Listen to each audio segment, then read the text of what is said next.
Thank you for joining me on today's episode of Entrepreneur Encounters. In today's interview, I chatted with Shannon Alberts, President and CEO of Security Luebke Roofing, and Todd Murphy, his Vice President.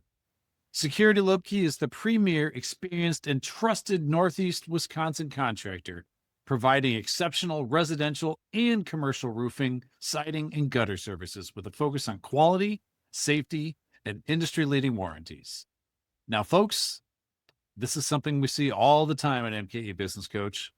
Business owners describe what they do, but they don't actually describe what really drives the business. And the distinction matters more than people realize. Because if you think you're in roofing, you'll focus on roofs. If you realize you're in lead generation, sales, and production, you'll start building systems. You start building something scalable. This is one of the first conversations we have with clients. What is the actual engine of this business? Because once you get that right, decisions start to line up. Let's listen. We're a lead generation, sales, production company. We happen to specialize in roofing. You can pick the same model and do windows or carpet or whatever you want, but it's all about lead generation, an effective sales process, and really good production. Awesome insights. Now, once you understand the engine, the next challenge shows up quickly. And this is something we see all the time at MKE Business Coach. Owners say they want freedom, but what they're really navigating is letting go. Because stepping back doesn't mean less responsibility. It means trusting others with outcomes. Let's listen. I learned that if I have the right people in place and they're trained up and good character, quality people, then I can run my business from my phone. And even though we're not in 2020 anymore, I still try to do that. It's stressful in a different way because I don't have my hands on everything, but I trust the people that have their hands on it. But when things go wrong, it's still my fault. So I still have to be engaged a little bit. But it really is rewarding in a different way because now I get to see people like Todd or anybody else on our leadership team, which is 6 people, or even the mid-managers. I get to take pride in their success and I get to take joy in seeing them grow to be leaders. Awesome. You've got a top performer, someone who's really good at what they do. They're producing, they're reliable. They're the person you trust to get things done. So naturally, as a business grows, you look at that person, you say, okay, I think you're ready for more responsibility. And what does that usually look like? It looks like a promotion into management. But here's where things start to break down. Because doing the work and leading the people who do the work are completely different skill sets. One is about execution. The other is about communication, accountability, coaching, and having some tough conversations that you didn't have to have before. And if we don't recognize that shift, what ends up happening is we take our best performer and we put them in a role where they're no longer set up to succeed. Now they're struggling. The team feels it, and the business starts to feel it. This is a conversation we have with a lot of clients, thinking through what does this next role actually require? Not just who's earned it, who's been along with us for the ride for the longest, but who's actually built for it. Now let's listen to how they work through that. You can take your best sales rep, and if you make them a manager, that can fall apart super quick. So for us, it was finding the right person. And we had a sales rep that wasn't the best sales rep, but they were great with process and people. So they become a sales manager, wildly successful. And now we have 2 sales managers and a manager of the managers. I think we're sitting on about 17 sales reps right now. Folks, at some point, you cannot scale with individual talent. Early on, a lot of businesses do grow that way. You've got a handful of people who are really strong. They know what they're doing. They figure things out. They make it work. And for a while, that's enough. But at some point, that breaks because growth introduces complexity, more customers, more employees, more moving pieces, more variability. And what used to work, having everyone do things their own way, relying on instinct, relying on experience, starts to create inconsistency. And inconsistency is what kills scale. So the shift has to happen. You've got to move from we've got good people to we've got a system, something that can be taught, something that can be repeated, something that can be measured. Because if you can't train it, you can't grow it. If you can't measure it, you can't improve it. This is where a lot of businesses hit a plateau. We spend a lot of time here with clients, helping them take what works and actually turn it into something that scales. Listen to how they approach this. We had 4 reps all doing it their own way, which is fine on a small scale. You can't scale that. So it was really important for me to develop and implement a sales strategy, one that we can outline, we can train, we can measure. We preach this all the time at MKE Business Coach.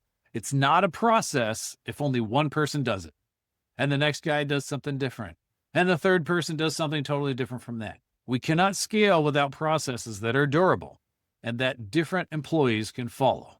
Awesome. Thank you. Another thing we see with our clients is this. Business owners come in and the first thing they say is, we need more leads. And sometimes that's true. But a lot of times when we start to dig in, leads aren't the issue. The real problem is what happens after the leads come in.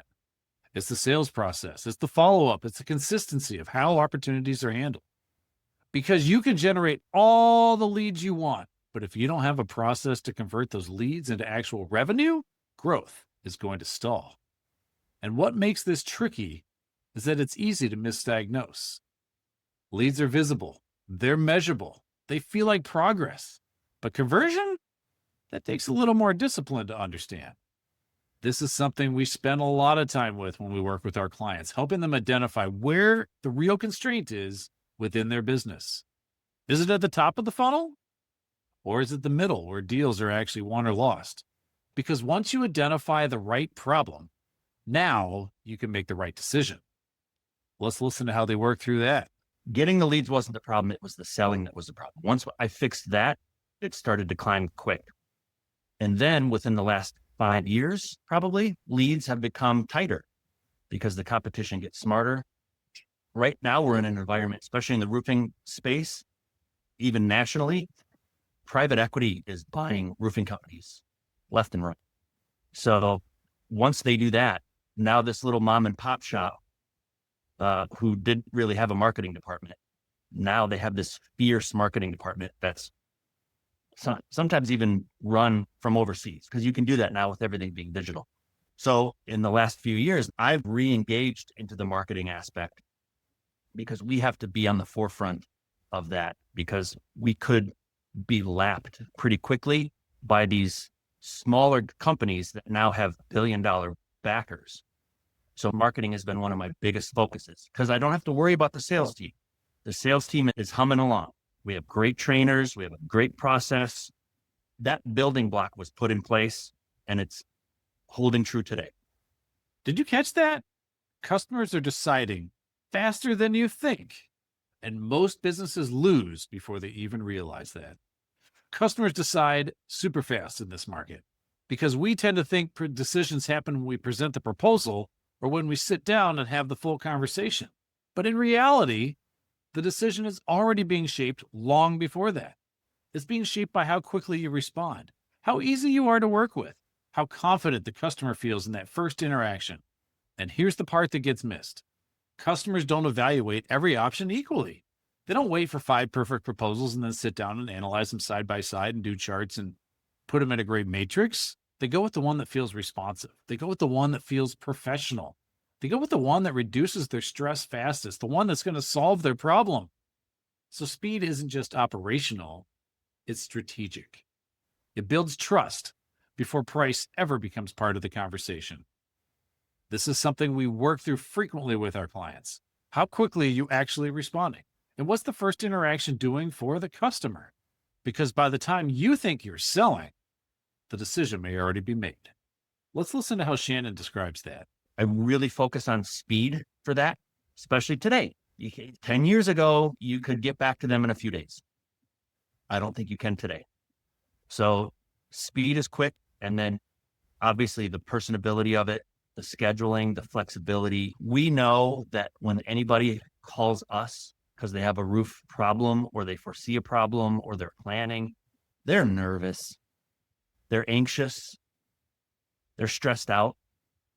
So if we can provide them the comfort that they need to just say, hey, we're going to take really good care of you. We've been around forever. This is a professional deal. You don't have to stress anymore. We're 99% of the way there. Now we just have to rate a price on a piece of paper and explain it to them.